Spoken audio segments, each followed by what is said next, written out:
I start, I don't know anything. I think of it as like being when you make a jigsaw and you start with a piece right in the middle of the jigsaw and you slowly build the picture outwards from the middle.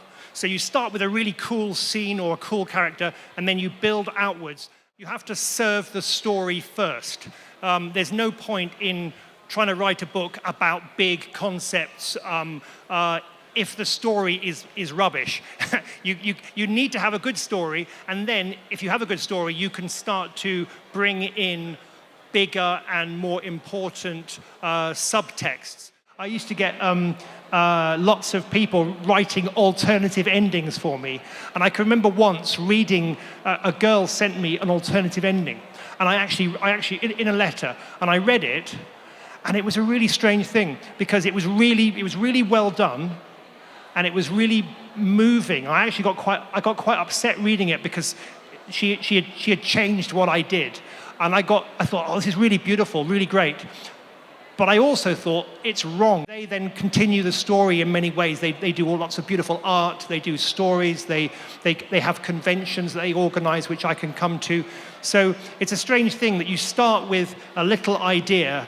And you scribble it down, and you build the story, and then it ripples outwards, and it carries on rippling outwards like a stone in a pond, and it goes out and out and out, and eventually, it goes around the world. So it's a wonderful experience.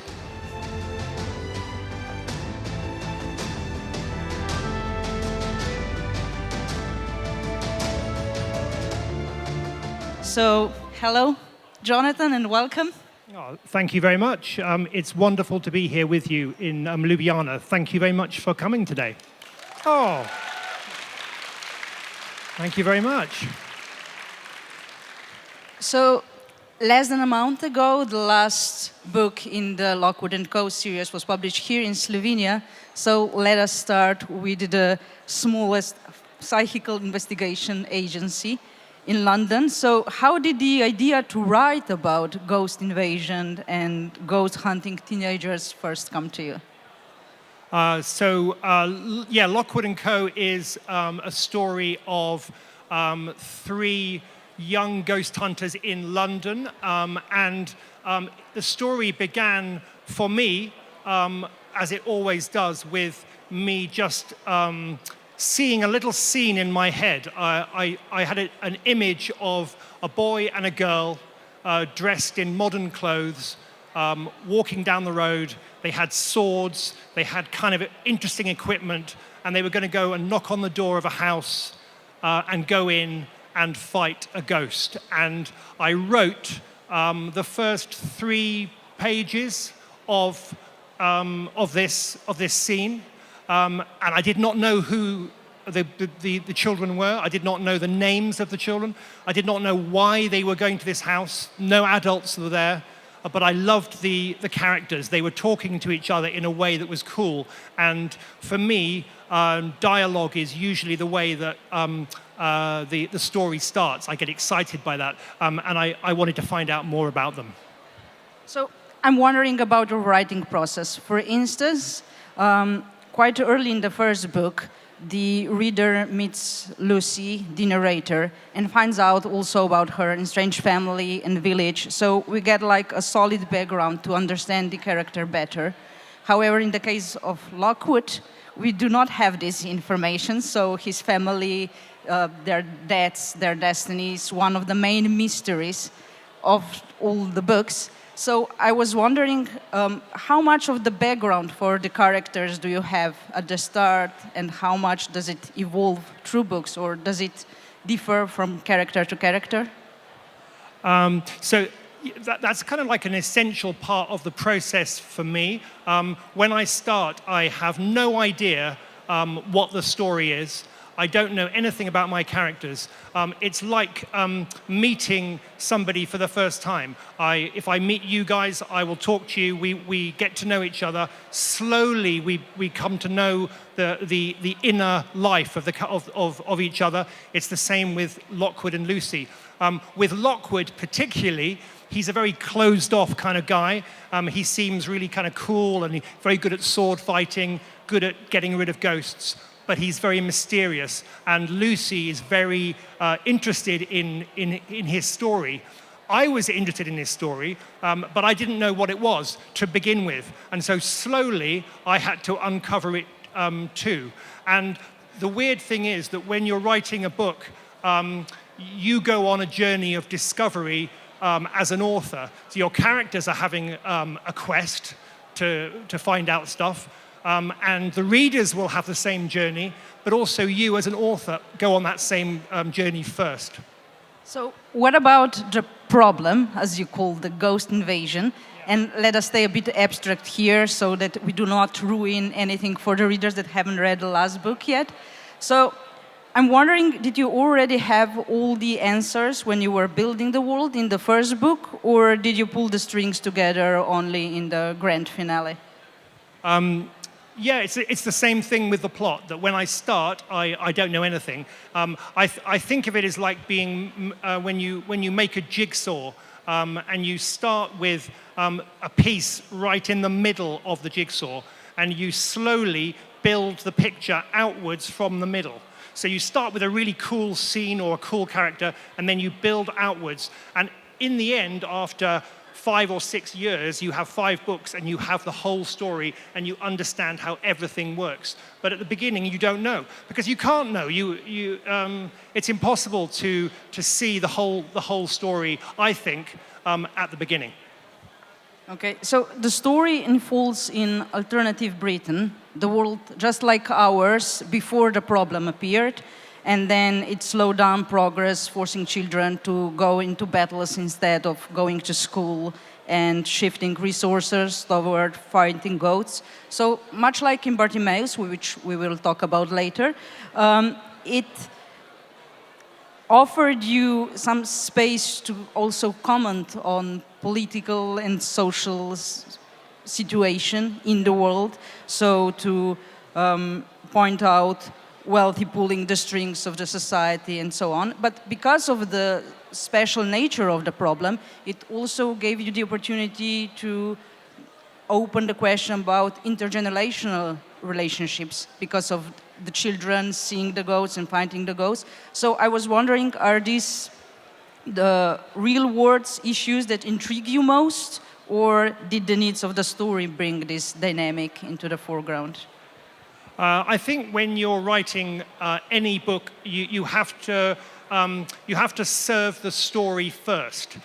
There's no point in trying to write a book about big concepts if the story is rubbish. You need to have a good story, and then if you have a good story, you can start to bring in bigger and more important subtexts. So with Lockwood Co, it began with the boy and the girl fighting a ghost. And I thought this was a great scene, but straight away I had the question, well, okay, why are there no adults with them? Why are these 2 teenagers doing this dangerous job? So then I began to think, well, it's easy because young people are more sensitive to psychic phenomena. Old guys like me can't see anything at all. We would be easily killed by the ghosts. It has to be a young heroes. So then I began to think, okay, well, what is society like?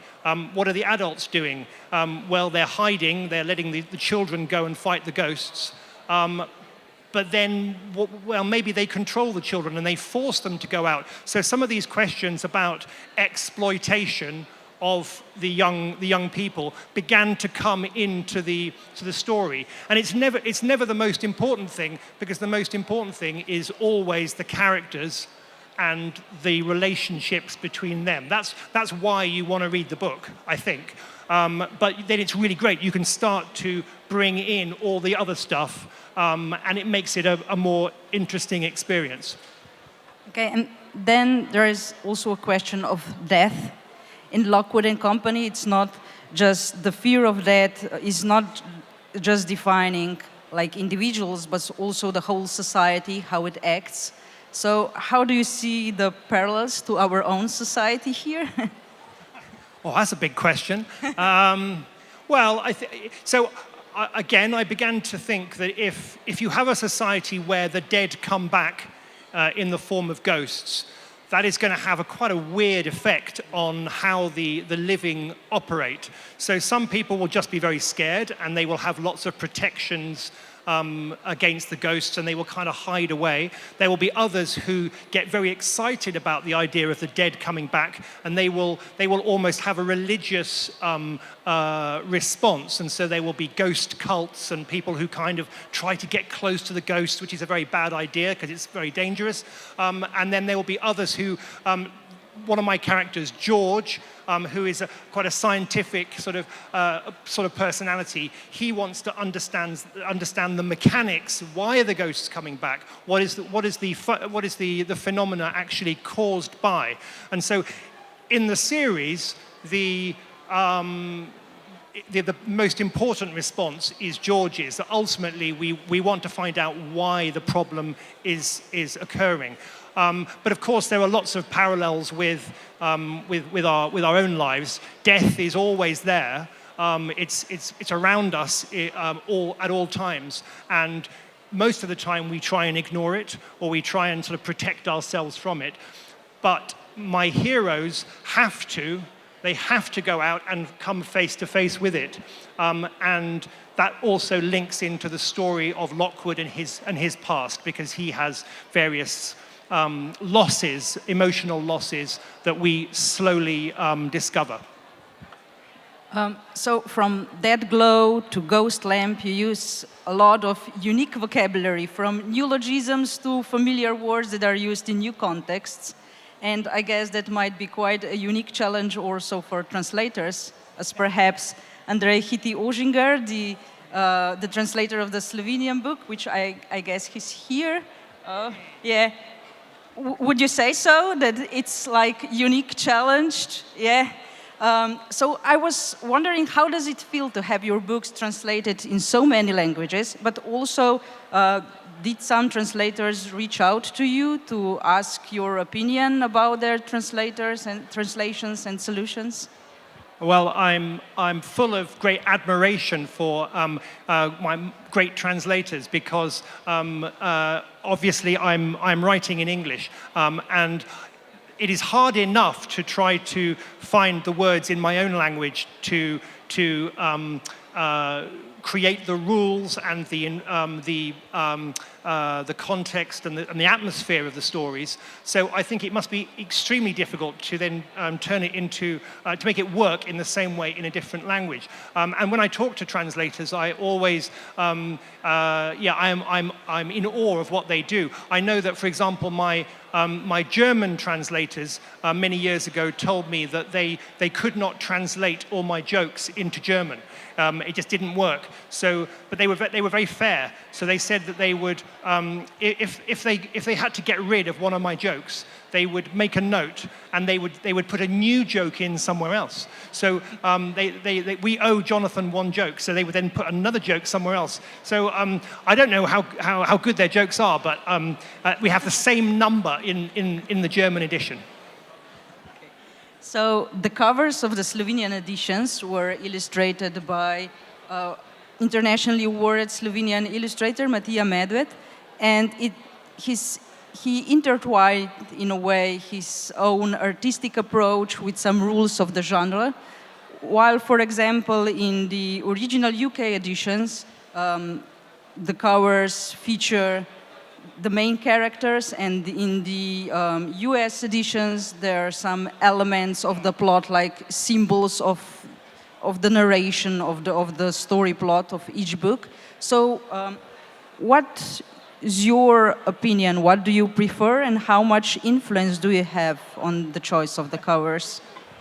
I don't get very much influence on the covers, really, because each country, each territory has to have its own, it will have its own rules about what works and what doesn't work. I don't know what works in America or Slovenia, but I have opinions about them, and many different approaches can work.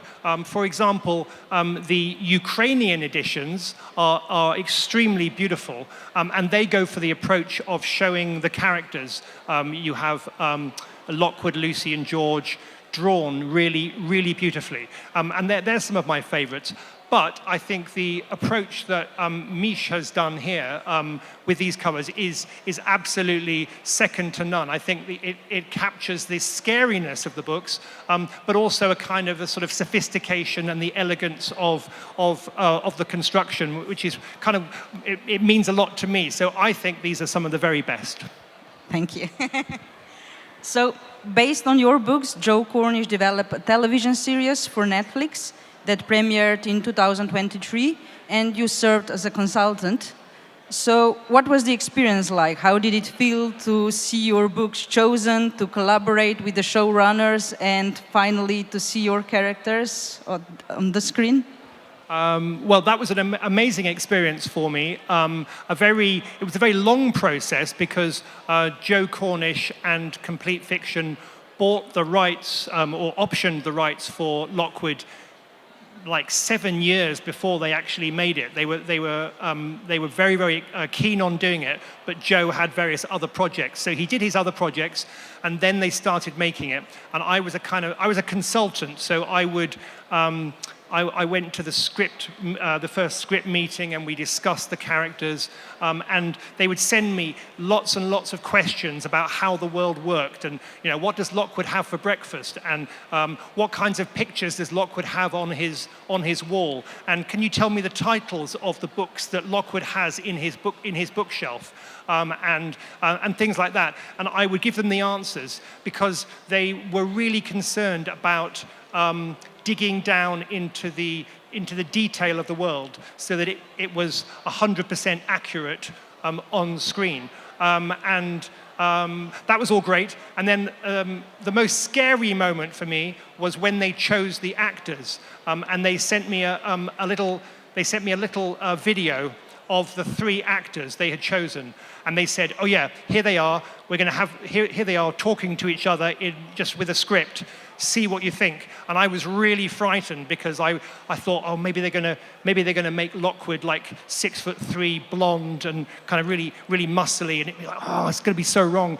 But when I pressed the button and I saw this little video, and I saw Ruby and Cameron and Ali just talking together, reading from the script, it was fantastic because they look exactly right, and their chemistry is beautiful. So I relaxed. It was like I knew it was going to be good.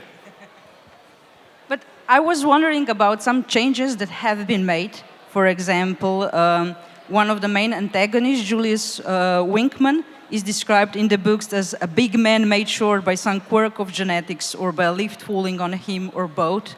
He had a squat endomorphic body with an enormous head, a thick neck, and powerful shoulders resting on a barrel-shaped chest. And in the series, he is played by slender Ben Crompton, which brings quite a different interpretation to the character. So I was wondering, were you consulted about such changes, and how did you accept them? And when you are now imagining Julius Winkman, do you imagine like those powerful shoulders, or do you see Ben Crompton? Well, that's a really good point because the filmmakers made many changes, so, Ben Crompton was one example, but even, for example, George, one of the main characters in the books, George is kind of quite large, and he's got sort of sandy white, yellowish hair, and Ali, who plays him in the show, is completely different, and other characters like. There's a character called Joplin who's a baddie, and Joplin is male in the books and female in the TV show. None of this matters because TV and books are obviously different. They have different rules. They have different things that need to be done.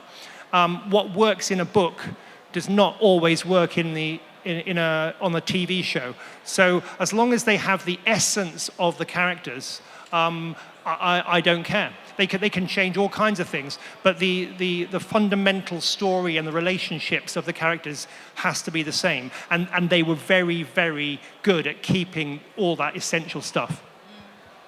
So the collaboration versus competition of different media especially when we talk about young audiences, is a big topic here in Slovenia. So how do you see this? Do you believe that TV series created a new readership for the books, or that it made the readers to reread the books after seeing the series, or? Yeah, I think I'm 100% sure that the effect of having a TV show is beneficial for everyone. If you have a good TV show and it's done well, then it's perfect, because you get people who see the TV show and then they read the books, which is great, and people who read the books will then watch the TV show, and both ways people tend to be happy because the TV show was done so beautifully. I was very lucky that my collaborators were so excellent, and they produced this really beautiful job. I mean, a convention like this is an example of how different media, comics and games and books and TV and film, they all interlink. It's really all the same. It's all the same thing. It's a dance between the different forms. Okay, so from ghosts to džins. So your writing was first introduced to Slovenian reader through the Amulet of Samarkand, and the first book in the Bartimaeus series, which was also your first major commercial success. So having started your career as an editor, I was wondering what led you to writing, and how did your editing background benefit your creational work, and what drew you to Bartimaeus, your first young adult series? So I started out as an editor working on other people's books in children's books, and that was a really good education. I sort of see how books were put together, but I always had the sort of itch to make my own books. The problem, if you want to be a writer, I'm sure you guys have the same sort of itch. You are creating things all the time. The problem is to find your own voice. What is the voice that you have that makes you different from everyone else? And that's what we all search for, I think. And I published a few books in my 20s, and I was looking for it. I didn't quite know what kind of writer I was. But then I had an idea for a book about magic. And this is the time when Harry Potter was the big thing. Everyone was writing about magic. And I thought, I want to write about magic, but I want to make it the opposite of Harry Potter. So instead of having a young kid magician who was the hero, I would have a young kid magician, but he would be the bad guy. And the hero would be a demon or a genie who is the slave of this magician. And I had this idea, I thought, oh, this is great. So I went home and I wrote the first few chapters in 2 days. And I had the voice of this genie, Bartimaeus, who is thousands of years old, and he's very powerful, but he has to obey this kid who's trapped him. He has to be the servant of this young boy. And Bartimaeus is angry, and he's sarcastic, and he's rude, and he thinks that he's far cleverer than anybody who might be reading the book. So he puts lots of little footnotes at the bottom of the page, giving you more information. So he's very playful. And when I wrote Bartimaeus, I suddenly realized what my voice was. So he was that was where my writing career began. Okay, so let us stay with Bartimaeus for a little more. So you've mentioned in interviews before that Bartimaeus allowed you a fascinating perspective. So someone who can perceive the world from different planes of existence. And from reader's perspective, this partial detachment from the human world, together with his sarcasm, arrogance, immense ego, is exactly what makes him so very likable. And in Lockwood Co, we encounter a very similar presence in the skull. So he's no longer the narrator, but he serves as an lexical vehicle for humor, and he's offering a sharp alternative view of the reality. So I was wondering, were you actively thinking of Bartimaeus and the narrative advantages of that kind of character when you were creating the skull? Yes, yes. I was. In the Lockwood books, the skull is a skull in a jar, and the ghost is trapped inside the jar. And to begin with, he was just a prop. When Lucy joins Lockwood Co, Lockwood tries to scare her as a test. He reveals this skull and the ghost, and Lucy is not frightened, and he thinks that's pretty good. And so I had the idea of this ghost in a jar, and at the end of the book, I thought, actually, I need to make use of this. The ghost can talk to Lucy, only Lucy can hear it. So she has this amazing companion who is also really irritating and very rude, and makes rude remarks about poor Lucy and her hair, the way she's dressing and things. So he's incredibly annoying, but he also is in some respects, very wise, and he is very perceptive, and he can give her help, and she has to learn to trust him, and he has to learn basically not to be evil and to be a true companion to her. And yes, you're right. From a narrative point of view, it's really good to have a character like this who is just slightly detached from all the other characters, and then he can provide a different perspective. So in Bartimaeus, you created a parallel reality focused around London, but also expanding to the rest of the world, with some of the action going on in Prague, and then there are colonies and so on. But then in Lockwood Co and Scarlett and Browne, you are more focused on Britain. So was this an intentional choice to narrow the geographical focus? Do you prefer to, focus on parallel worlds in your vicinity? Well, that's true. I mean, I think it's easier to write about something you know about. So, particularly if you're writing about fantasy, I'm sure we all have our opinions on how fantasy works, and why it's good. But I think the danger of fantasy is that you can, if you're not anchored, if you're not sort of grounded on something solid, then it can become like a dream, and it kind of goes between your fingers, and you can't hold on to it.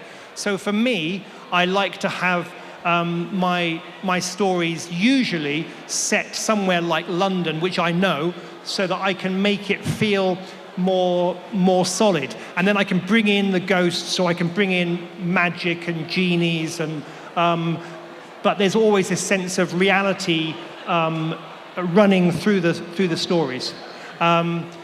With my most recent series, Scarlett... a ghost. With my most recent series, Scarlett and Browne, that was really my response to Brexit, because I was really depressed about what Britain was doing politically, and I wanted to talk about that.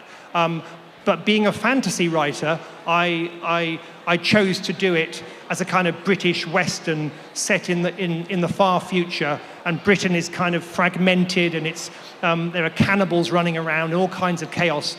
But really, it's about what Britain is and maybe what it should be.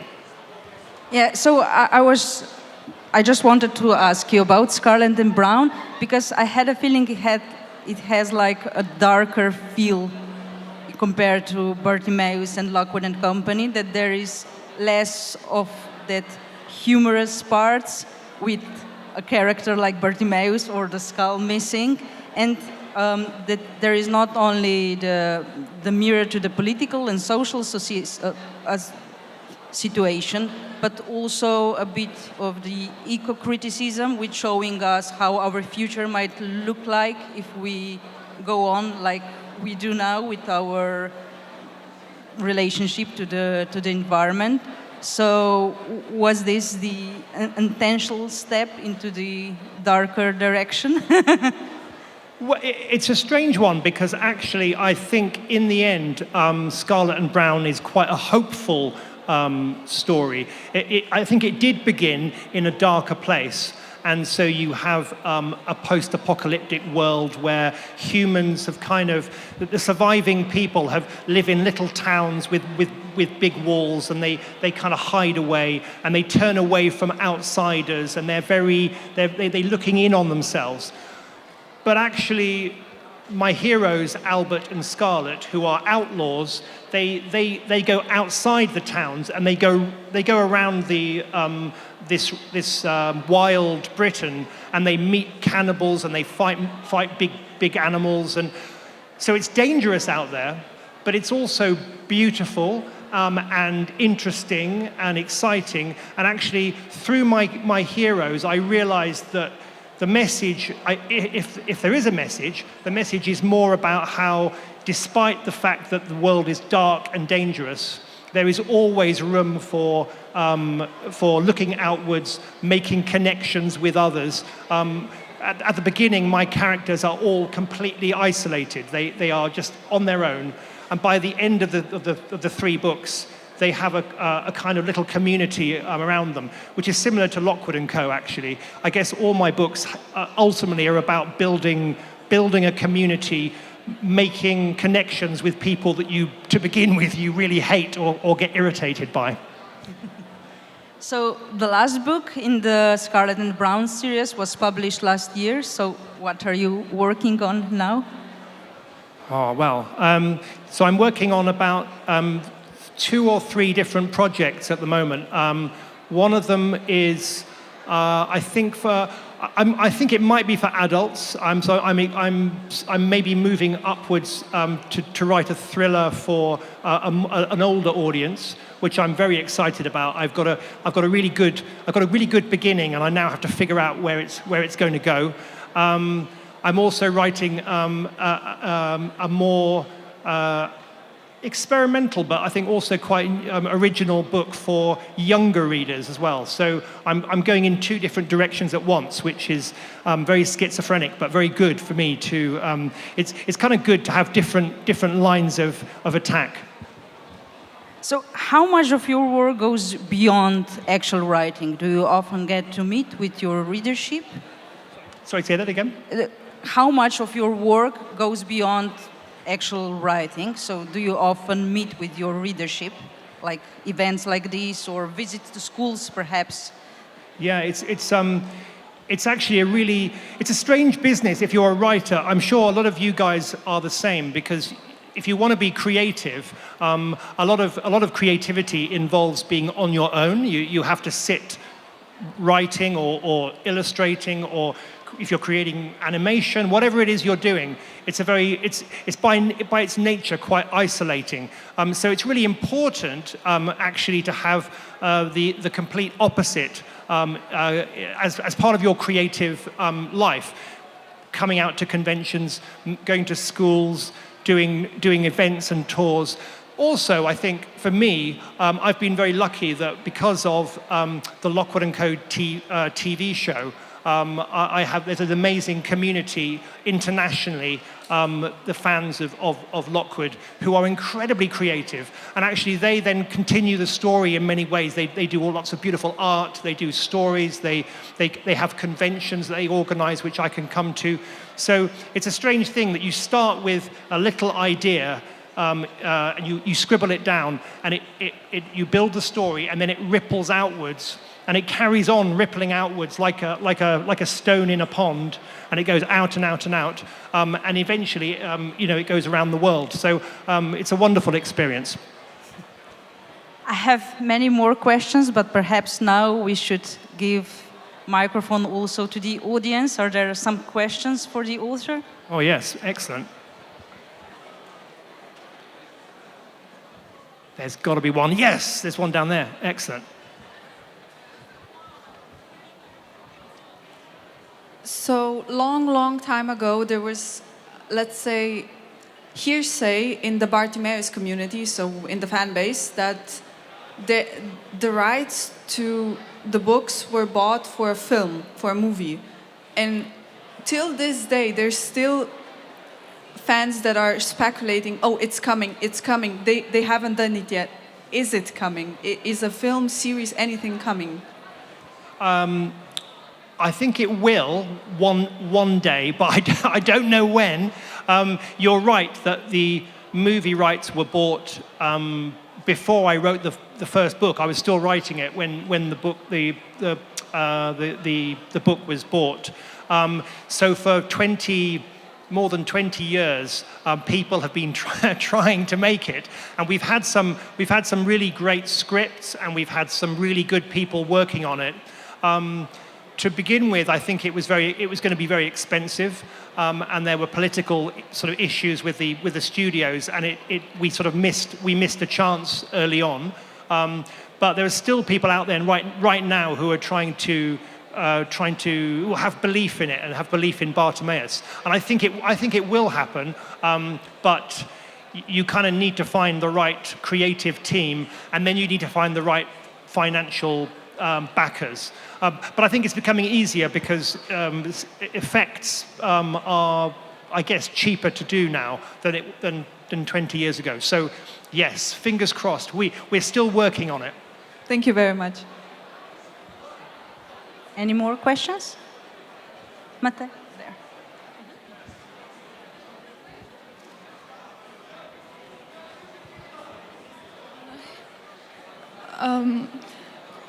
I have a question about Jessica. Was she an agent before she died? Was she in any agency?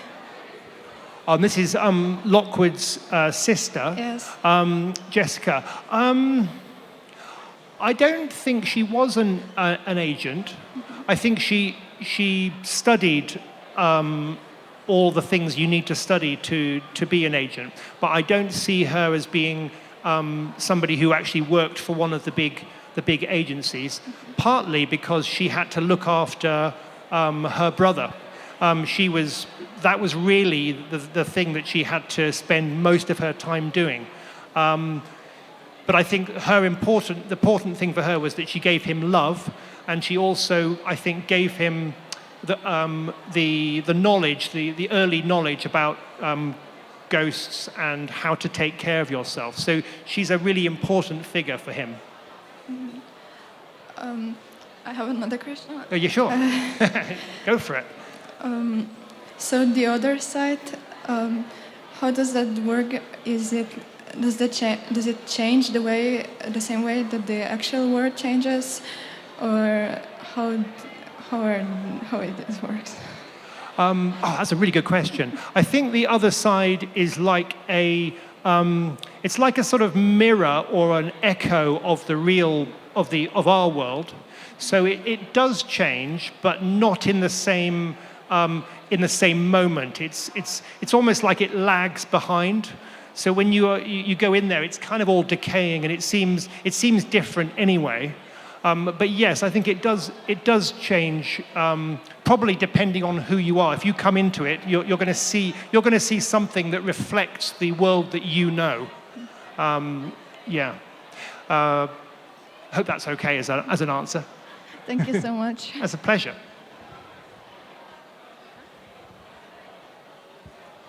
I just wanted to ask, how do you find the right publisher?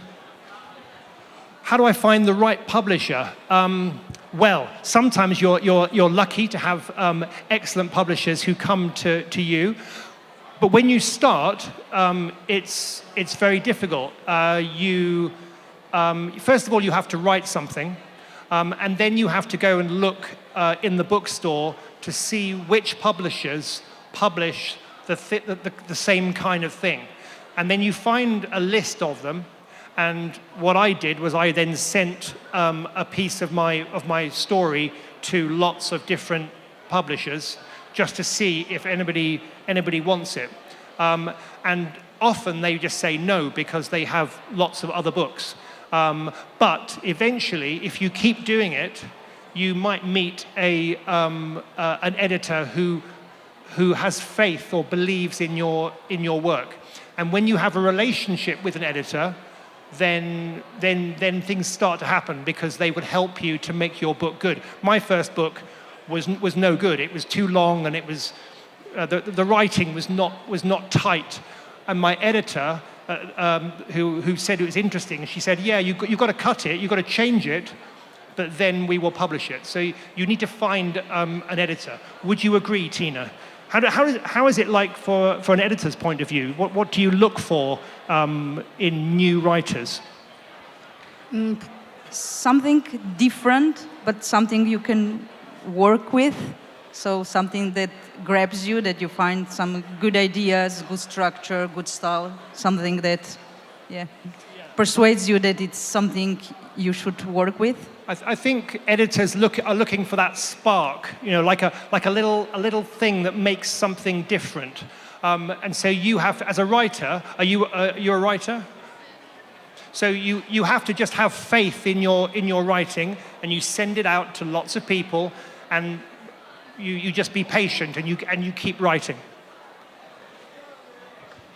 So now I have a question to follow that one. Okay. So you were collaborating with different editors. How does it differ? Was it a different collaboration from editor to editor? It's. I think having a good editor, it's a very important relationship. It's a very close relationship, and that means you have to have the right person. My first editor was great because she was quite old, and she was very experienced, and she was quite clever. And so what she would do is she would get me in, and she would give me a cup of tea and give me some biscuits. And she would say, "Oh yeah, I really like your, really great, lots of good things about your book." And then she would kind of have a discussion about all the things that maybe could be changed. But she never wrote on the book. She never wrote on my thing. Never any red pen. It was all just about a conversation. And at the end of the conversation, I always felt, oh, yes, I've had some great ideas about how I can make my book better. And of course, she had kind of given me the ideas. She'd sort of opened the door for me and was inviting me to walk through. And so it's all about, I'm sure you do this all the time, Tina, but it's about really good relationship building. Hi. A follow-up to the potential adaptation of the Bartimaeus sequence. If you had a choice, or if you will have a choice, do you have a preference if you would rather see it like live action or potentially even animated? Wow, that's really interesting. I suppose traditionally I would have said always I prefer live action. In an ideal world, I think that would be really cool. Having said that, I think if you had the right animation with the right visual sense, if it was done beautifully, then I think it would be fantastic. And it might even be easier to have a proper vision if it was done as animation. So I'm now much more open to that. Do you have a preference? I'm always more biased towards animation, but also with the amount of shape-shifting that happens in the story, it might also... Well, there's a lot of stylistic freedom in animation, I feel, that is maybe a bit more limited when it comes to live action and CGI. I think you're right. I mean, there are so many great animations. I mean, like, have you seen Blue Eye Samurai on? Yes, I like it a lot. Visually, it's just so great. And you see something like that, and you think, well, if somebody who had that kind of artistic vision took Bartimaeus and just made the world, it would be really hard not to do that. That would be very exciting. Thank you.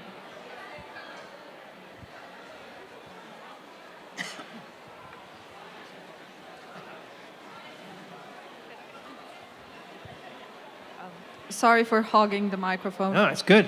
I was also curious about something that I've seen with a lot of authors, actually, and since I have the chance to ask you, so I've seen a lot of times where fans were writing to authors and sending them their fan fiction of the series they wrote, for example, fan fiction about Bartimaeus, Lockwood Co, and whatnot. So if I go a bit more specific, I've seen people, because Neil Gaiman is very active on Tumblr. And a lot of people go to him and send him, hey, this is my fan fiction of Sandman, yada, yada, yada. And he always answers with, I will not read it because of author's rights. Because if my idea somehow crosses with what you wrote, there's a chance you will sue me, and then I won't have a story anymore. So I was curious if you are also always thinking about that, oh, a fan wrote something, but is this danger to my career? Is this danger to my book? Or do you read them without worries? Or Wow, that's a great question. I've never worried about the legal side of it. I don't tend to, but I don't tend to read fan fiction. I love looking at fan art because that's a much more sort of immediate thing, and it's always a very, it's always going to be an interpretation, how somebody else sees, responds visually to my writing. So somehow, for me, that's really that's a great joy. I love to look at different responses. The writing is I guess it's a more intimate thing, and it's a more subtle thing, and a more it would be entering into my world, but it wouldn't be my world anymore. It would be somebody else's interpretation. And I think I instinctively sort of I'm really happy it exists, and I sort of know that I know about all the cool stuff that's being done, but I tend to kind of keep slightly detached from it, mainly just so that I keep my own picture in my head, and I don't sort of get distracted by other probably really cool interpretations.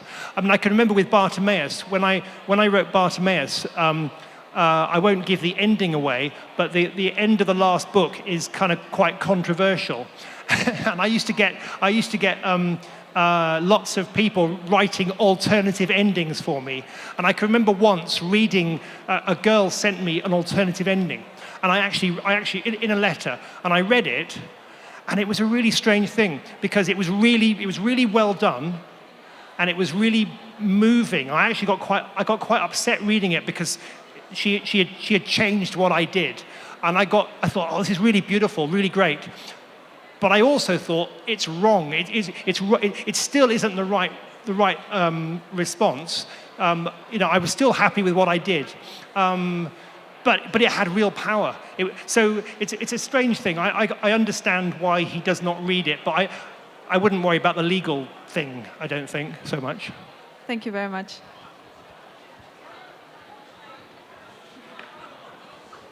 Hi. I would like to ask you, what do you like about horror and scary things? And do you have any influences in the horror genre?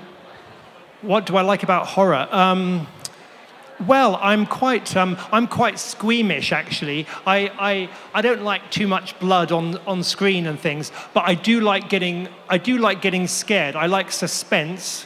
I like the idea of bad things, and the things that I always liked as a kid were, I liked ghost stories, unsurprisingly, and for example, there's a really great British ghost story writer called M.R. James, who was around about 100 years ago, and all his stories, they're very English. They're all about kind of uptight English guys who are librarians, or and they always go off to some old library, and they find a book that has terrible secrets in, and he's really good at creating horrific things that you just sort of see out of the corner of your eye. And he doesn't describe it very much, but just a little bit, and it's really powerful and very, very good.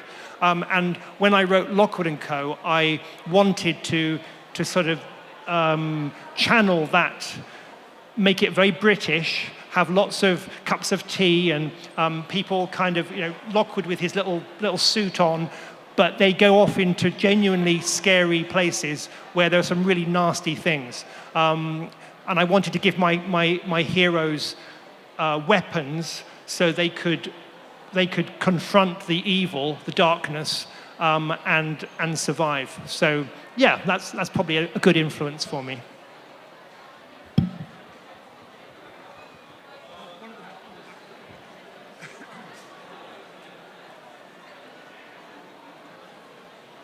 Hi, a little prepared. So, do you dream of plots of new books or continuance of story you have already written? Do I dream of it? Yes. Yes, sometimes. Sometimes I don't think I. Okay, when I genuinely dream something, I wake up and I think, oh, that was so cool. And then when I try and write it down, I realize it makes no sense. It's complete nonsense. But for me, it's usually in those moments where your mind detaches and becomes kind of, it floats. Often it's like when I go for a walk. So if I'm walking along and I'm kind of not thinking about anything and my mind sort of floats off, and that's when I get good ideas. For example, Bartimaeus, I got the idea for Bartimaeus when I was just walking along, you know, thinking about stuff, and suddenly I had this great idea. So what about you? Do you dream great ideas? Yes, but I don't write it because actually I think it's not good as you dream it. Yeah, I think dreams do give you clues. They give you like a signpost to something. Yeah. Yeah, that's true. Voilà. Thank you.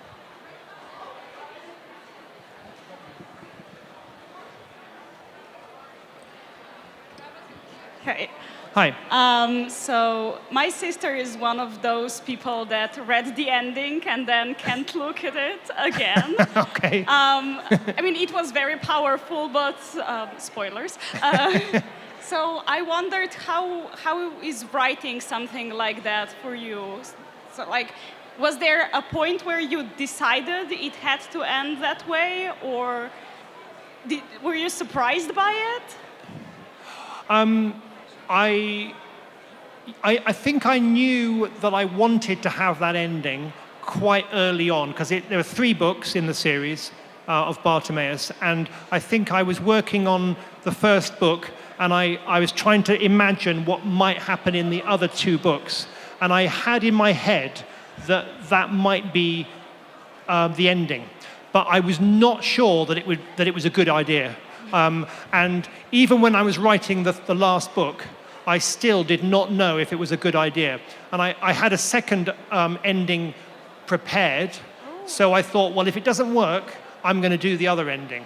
So I got to the end, and I wrote it, and then I said, yeah, I thought, yeah, it's fine. But I did not know until I got there. I mean, you can't know. You have to have faith.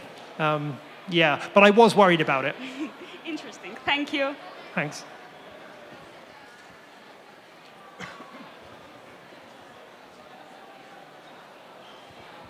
Hi. Hi. I would like to ask about the process of writing. How long approximately does it take to write a book? They're quite long, and I'm wondering if it's like a surge when you write it, or do you take, I don't know, 1 year, 2 years, and then write a little bit, then it rests, and then you come back to it? And how many times are you rewriting some things? Or is it just you write it once, you are satisfied with it, and that's it?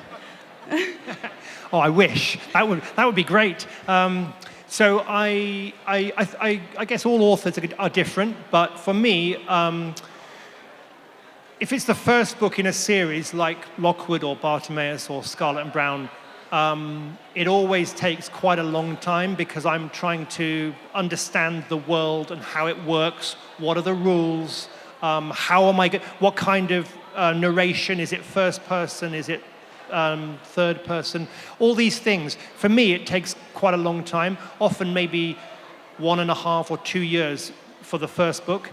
Usually, with Bartimaeus and Lockwood, I then have my publisher who is waiting with a big club saying, we need the next book next year, so I then have 1 year to write the other books. Each book will take me one year, but that's quite difficult. I mean, I think as I'm getting older, I'm finding it harder to do one big book every year. So with Scarlett and Browne, it actually became more like 1.5 years.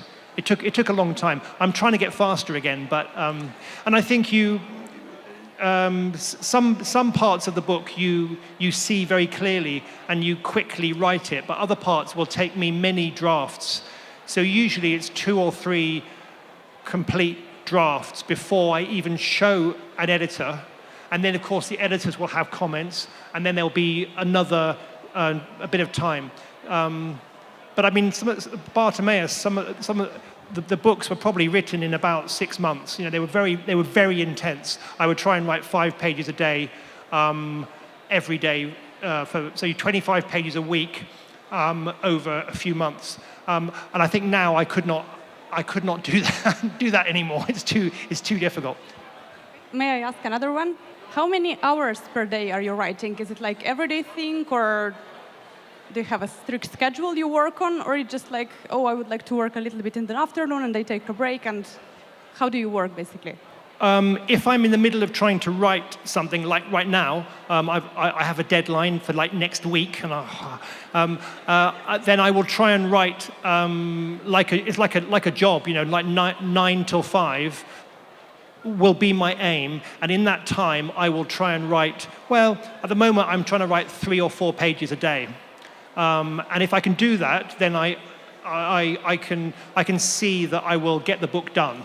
For me, you have to have just quite a strong routine. Everyone's different, but for me, I have to almost just sit down. I'm going to write 4 pages, and that's my job. Thank you. I guess one last question. There.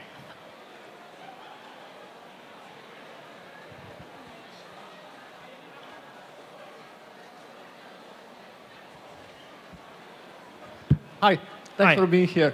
My question is a follow-up about the writing process. I don't know if you ever had times when you had ideas just surging, but you were in a place where you could not physically write down, like notes or anything, and other times where just ideas would not come at all. So I'm also interested about your perspective as a former editor as well on that. Yeah, but yes to all those things. So there are days and weeks where you don't feel very creative, but I would still try to write something. I think it's important just to write something, because you can always change it later. It doesn't matter if it's no good. There may still be some ideas, or like a little line or something that is useful. So I think I always try and write. And it's true, there are times where you just have a lot of ideas, and I will always try and write it down somewhere, even if it's just like a quick note, because then I can make it into something bigger.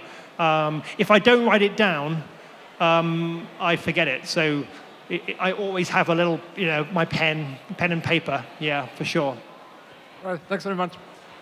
So thank you for excellent questions. You were a great public, and thank you, Jonathan, for being here. And I hope we meet again in Slovenia with translation of another of your series. I hope so. Thank you so much, Tina. And yeah, thank you so much. And I will be signing some books. And if you have more questions, please come and talk to me. But thank you all very much.